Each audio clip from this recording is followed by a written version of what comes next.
Stephen Carter here, and I welcome you to this episode of the Weird and Surprising Facts podcast. Let's get right into this. Story number one.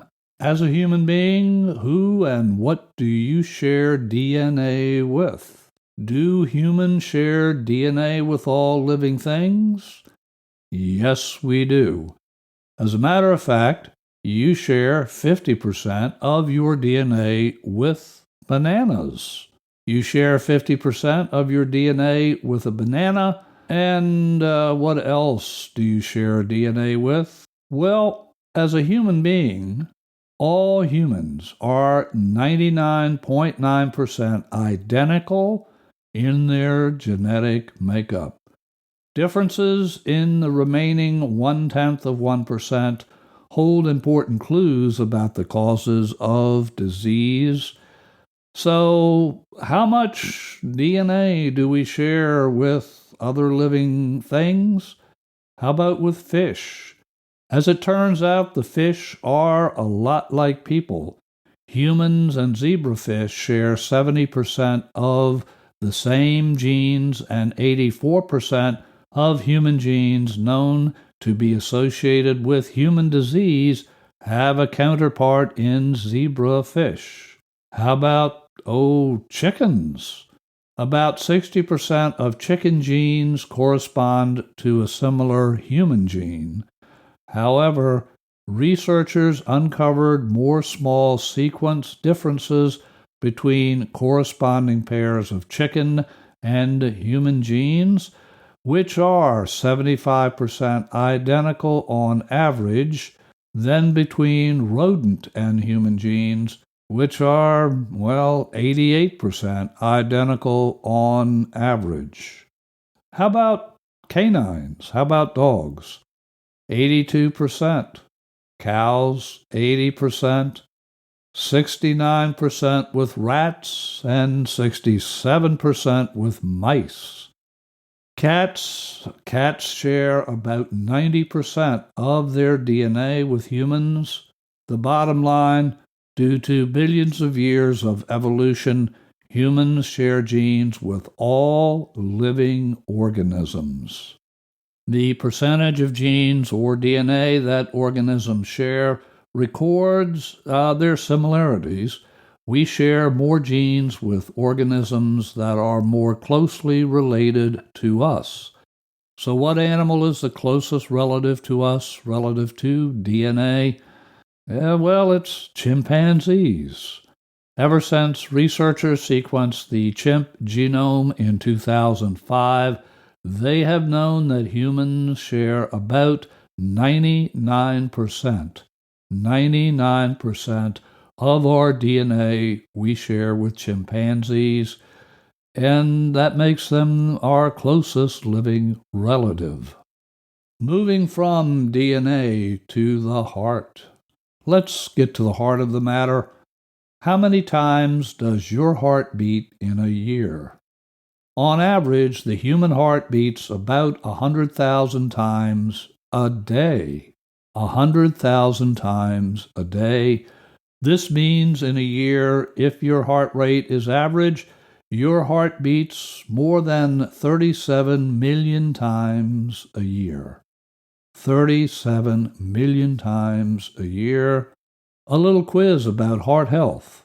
Which do you think is better? A nice, even, steady heart rate? Or a heart rate that is uneven and highly variable, indeed highly volatile? It turns out the more variable your heartbeat is, the healthier your heart is, and the healthier you are. A high heart rate variability, or HRV, is a positive indicator of good heart health. Mosquitoes. I think most of us would agree mosquitoes are quite the bother. We do everything we can to ward off mosquitoes. We swat at them, we fan them away, we burn all kinds of weird things, all for the sake of eliminating mosquitoes from our immediate area. One way to ward off mosquitoes I bet you haven't thought about is with music. Yes, music. If you want to ward off those pesky mosquitoes, turn up your electric dance music. Turn up the electric dance music nice and loud. Mosquitoes don't like dance music frequencies or pitch, so they avoid you and they move on to find other more tempting meals, which of course is a good thing.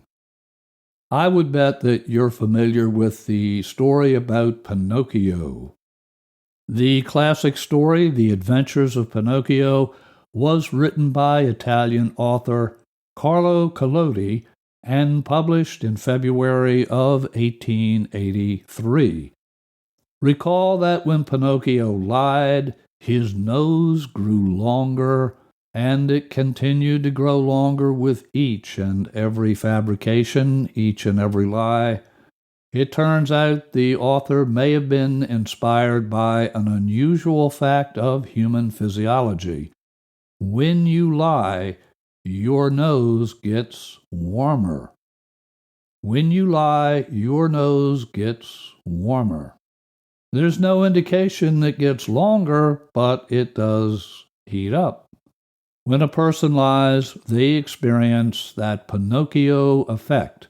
That effect is an increase in the temperature around the nose and in the orbital muscles of the inner corner of the eye.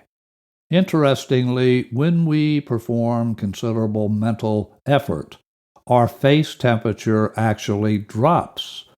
And when we have an anxiety attack, well, the face temperature rises. Next up, ice cream. Ice cream. How many licks does it take to eat one scoop of ice cream on a cone? Here are the cold, frigid facts. According to the International Ice Cream Association, it takes the average person about 50 licks to demolish one scoop of ice cream on a cone.